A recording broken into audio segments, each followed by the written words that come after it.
گزاری کر رہا ہے۔ حضرت جبریل اس کے پاس جاتے ہیں، کہتے ہیں معاملہ کیا ہے، تم رو کیوں رہے ہو؟ اس نے کہا میں ایک زمانے سے اپنے دل میں خواہش لیے بیٹھا ہوں، اپنے دل میں تمنا لیے بیٹھا ہوں کہ جب وہ وقت آئے گا جب اللہ رب العزت اپنی بارگاہ میں اپنے محبوب کو بلائے گا تو کوئی دوسری اور سواری نہیں ہوگی، میں نہیں ہوں گا، میرے اوپر سوار ہو کر کے ساری کائنات کے مالک و مختار اپنے رب کی بارگاہ میں پہنچیں گے۔ اس کا انتخاب ہو جاتا ہے، وہ براق سرکار کی بارگاہ میں لایا گیا، سرکار اس براق پر تشریف رکھتے اور اس کی رفتاری کا عالم یہ ہے، اس کی تیزی کا عالم یہ ہے کہ جہاں تک نگاہ پہنچتی ہے اس کا وہاں تک ایک قدم پہنچتا ہے۔ اس کی رفتاری کا عالم یہ ہے، وہاں سے بیت المقدس پہنچتے ہیں۔ بیت المقدس میں تمام انبیاء کرام کھڑے ہوئے میرے مصطفیٰ کا انتظار کر رہے ہیں، اور کیوں نہ ہو میرے مصطفیٰ امام الانبیاء ہیں، اشرف الانبیاء ہیں، اللہ نے تمام کائنات میں اپنے بعد سب سے افضل اگر کسی کو بنایا ہے تو مصطفیٰ کو بنایا ہے، وہ مصطفیٰ ہیں۔ ان کے انتظار میں تمام انبیاء کرام بیت المقدس میں کھڑے ہیں، سرکار جلوہ فرما ہوتے، جلوہ فرما ہوتے، وہاں پہنچتے ہیں۔ امامت کی بات آتی ہے، امامت کون کرے گا، امامت کون کرے گا؟ اسی سے پتہ چلتا ہے امامت وہی کرنے کے لائق ہوتا ہے جو سب لوگوں میں افضل ہوتا ہے، بے شک جو سب میں بہتر ہوتا ہے۔ امامت کا معاملہ آیا تو نہ حضرت موسیٰ آگے بڑھے، نہ حضرت عیسیٰ آگے بڑھے، نہ حضرت ابراہیم آگے بڑھے، نہ اور کوئی نبی آگے بڑھا۔ اگر امامت کا حکم آتا ہے تو مصطفیٰ کو امامت کا منصب دیا جاتا ہے، مصطفیٰ کو امامت کا منصب دیا جاتا ہے۔ مصطفیٰ مصلح امامت پر تشریف لاتے ہیں اور 2 رکعت نماز پڑھا کر کے پوری دنیا کو یہ باور کر دیا جاتا ہے کہ اے لوگوں، اگر خدا کے بعد کسی کا مقام اور مرتبہ ہے تو وہ میرے مصطفیٰ۔ بے شک بے شک اللہ کے رسول امامت فرما رہے ہیں، امامت فرمایا، پھر وہاں سے حضرت جبریل ساتھ میں ہیں۔ آپ اندازہ کریں اللہ کے رسول صلی اللہ علیہ وسلم کا 2 سفر بڑا لمبا ہے، ایک سفر سفر معراج ہے اور دوسرا سفر سفر ہجرت ہے۔ اللہ نے کیسا انتخاب فرمایا، سفر معراج میں آپ کے ساتھ میں رہنے کے لیے، آپ کے ساتھی بنانے کے لیے، آپ کے ساتھ چلنے کے لیے جو ملائکہ میں سب سے افضل ہے اس کو بنایا ہے، اور جب ہجرت کا موقع آتا ہے تو مخلوقات میں انبیاء اور رسول کو چھوڑ کر کے جو سب میں افضل ہے اس کو رب ذوالجلال نے ساتھی بنایا، اور وہ حضرت صدیق اکبر۔ یہاں ہجرت ہو رہی ہے تو نبی کے ساتھ میں حضرت صدیق اکبر جا رہے ہیں، اور جب سفر آسمان کا سفر ہو رہا ہے جسے معراج کا سفر کہا جاتا ہے، اس میں اگر پروردگار نے کسی کو ساتھی بنایا ہے تو امام کو افضل الملائکہ کو ساتھی بنایا۔ حضرت جبریل ساتھ ساتھ چل رہے ہیں، پہلے آسمان پہ پہنچتے ہیں، دوسرے آسمان پہ پہنچتے ہیں، تیسرے آسمان پہ پہنچتے ہیں، چوتھے 5ویں آسمان پر پہنچتے ہیں، 6ٹھے اور 7ویں آسمان پر پہنچ جاتے ہیں، سدرۃ المنتہا تک پہنچ جاتے ہیں۔ ہر آسمان میں آپ کا استقبال ہوتا ہے، ہر آسمان میں کوئی نہ کوئی نبی ہے۔ جب آپ کی آمد ہوتی ہے کھڑے ہو جاتے ہیں استقبال کے لیے، سلام کرتے ہیں، مبارک ہو اے نبی آخر الزمان، آپ یہاں تشریف لے آئے۔ دوسرے آسمان پہ پہنچتے ہیں، وہاں بھی آپ کو مبارکبادیاں ملتی ہیں، تمام فرشتے آپ کو مبارکبادی پیش کر رہے ہیں، تمام انبیاء اور رسولان اعظام آپ کو مبارکبادی پیش کر رہے ہیں۔ سدرۃ المنتہا میں پہنچتے ہیں اور اس کے بعد آگے بڑھتے ہیں تو جہاں تک حضرت جبریل کی رسائی تھی وہاں تک تو ساتھ رہے، اور جہاں حضرت جبریل کی رسائی بند ہو جاتی ہے اللہ کے رسول کی بارگاہ میں کھڑے ہو کر کے عاجزی کے ساتھ عرض کرتے ہیں، یا رسول اللہ، میں اب آگے بڑھنے کی اپنے اندر طاقت نہیں پا رہا ہوں، اگر 1 انچ بھی آگے بڑھا تو تجلی الہی سے میرے پر جل جائے گی۔ اب اللہ کے رسول آگے جا رہے ہیں، کہاں جا رہے ہیں؟ لامکان میں جا رہے ہیں، ایسی جگہ جا رہے ہیں جہاں پر کوئی وہی لامکہ کے مکی ہوئے، تلے عرش تخت نشی ہوئے، یہ نبی ہیں جس کے یہ ہے مکہ، وہ خدا ہے جس کا مکہ نہیں۔ لامکہ میں جا رہے ہیں، لامکہ میں جا رہے ہیں، کعبہ اور قوسین کی منزلوں کو طے کر رہے ہیں۔ بہرحال یہ سب ہوا، خدا کی بارگاہ میں پہنچے، اور خدا کی بارگاہ میں پہنچ کر کے اللہ کے رسول صلی اللہ علیہ وسلم نے اپنی ماتھے کی آنکھوں سے رب کا دیدار کیا، رب کو دیکھا۔ اور ایک مرتبہ نہیں، جب رب کی بارگاہ سے نماز کا تحفہ ملتا ہے، اے مسلمانوں، یہی معراج ہے، یہی معراج کی رات ہے۔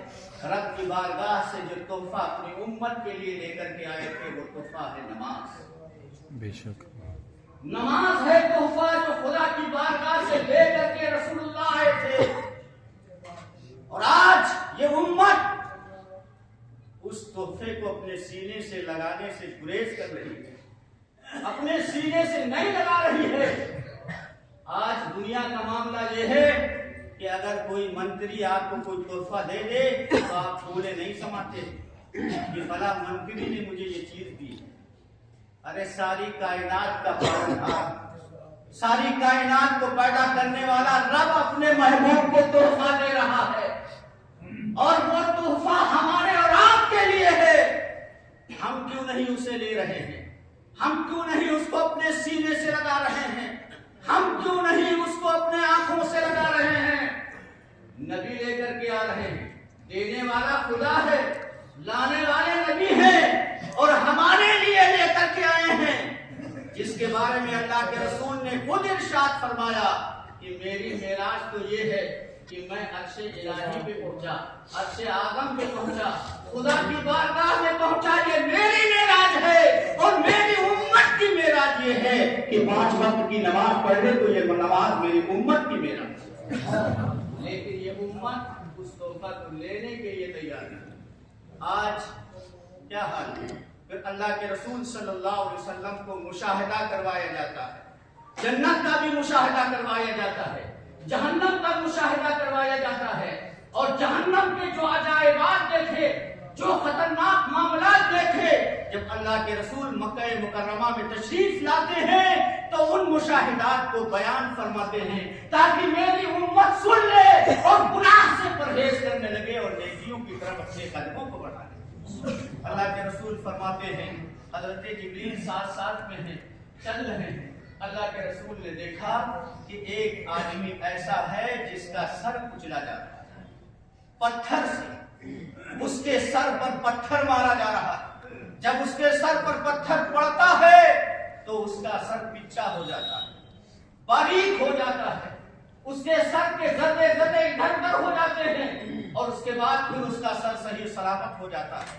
صحیح و سلامت ہونے کے بعد پھر اس کے سر پہ پتھر مارا جاتا ہے، پھر اس کا سر کچل جاتا ہے، پھر اس کے بعد اس کا سر صحیح و سلامت ہو جاتا ہے، پھر تیسری مرتبہ اس کے سر پر پتھر مارا جاتا ہے، اسے کچلا جاتا ہے۔ اللہ کے رسول نے حضرت جبریل سے پوچھا، اے جبریل ذرا یہ بتاؤ یہ کون ہے؟ تو حضرت جبریل نے کہا، اے یا رسول اللہ، آپ کی امت کے وہ لوگ ہیں جو نماز سے کاہلی کرتے ہیں، جو نماز سے کاہلی کرتے ہیں، جو نماز کو بوجھ سمجھتے ہیں، جو نماز کو اپنے سر کا بوجھ سمجھتے ہیں۔ آپ اندازہ کریں، پھر اس کے بعد اللہ کے رسول آگے بڑھے، آپ نے کیا ملاحظہ فرمایا؟ ملاحظہ فرمایا کہ ایک ایسی قوم ہے جس کے پیٹ مکانوں کی طرح پھولے ہوئے، مٹکوں کی طرح پھولے ہوئے، اور ان کے پیٹ کے اندر سانپ اور بچھو ہیں، اور وہ سانپ اور بچھو باہر سے دکھ رہے ہیں۔ اللہ کے رسول نے حضرت جبریل سے پوچھا، جبریل یہ کون ہے؟ تو حضرت جبریل کہتے ہیں، یہ آپ کی امت کے وہ لوگ ہیں جو سود کھاتے ہیں، جو سود کھاتے ہیں۔ مسلمان حرام اور حلال میں تمیز نہیں کرتا ہے، پیسہ آنا چاہیے، چاہے جیسا ہو، حرام کا ہو یا حلال کا ہو، کچھ نہیں دیکھا جاتا ہے، بس پیسہ چاہیے۔ کہاں سے آ رہا ہے، کیسے آ رہا ہے،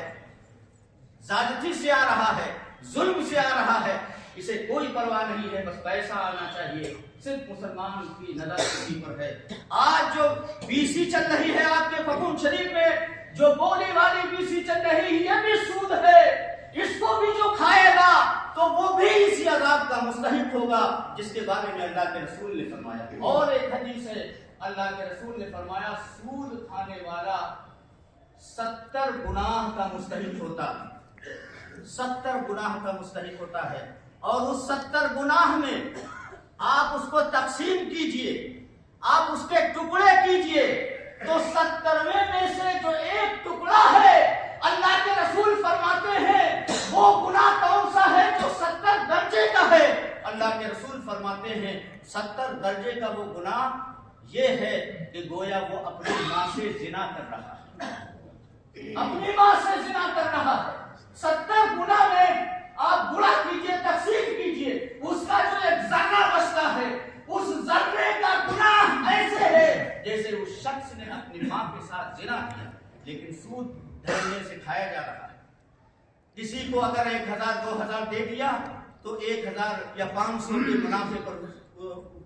پر اسے لیا جا رہا ہے۔ میرے محترم، اللہ کے رسول نے بے شمار مشاہدات کیے، جہنم کے عذابات کو دیکھا، ملاحظہ فرمایا، حضرت جبریل سے پوچھتے رہے، اور جن لوگوں پر عذاب ہو رہا تھا حضرت جبریل بتا رہے تھے کہ یہ زانی ہیں، یہ زنا کروانے والے ہیں جن کے اوپر عذاب ہو رہا ہے، یہ غیبت کرنے والے ہیں جن کے اوپر عذاب ہو رہا ہے، یہ زکات نہ دینے والے ہیں جن پر عذاب ہو رہا ہے۔ اللہ کے رسول نے پورے جہنم کے جو عذاب ہو رہا تھا اس سب کا میرے نبی نے مشاہدہ فرمایا اور اپنی امت کو بتایا تاکہ یہ امت گناہ سے بچے اور نیکی کی طرف اپنے قدموں کو۔ میرے محترم، یہ سفر معراج یہ حقیقت میں اللہ نے اپنی بارگاہ میں رسول اللہ کو بلایا تھا، لیکن اس کا ایک پہلو یہ بھی ہے کہ آپ جہنم کے جو مشاہدات کیے تھے آپ ان کو بھی دیکھیے کہ ان کے اوپر عذاب جو ہو رہا تھا وہ کس وجہ سے ہو رہا تھا، کس لیے ہو رہا ہے، اس کو بھی دیکھنا چاہیے۔ اللہ رب العزت کی بارگاہ میں دعا کرتے ہیں کہ مولا ہمیں اور آپ کو شریعت کی راہ پر چلنے کی توفیق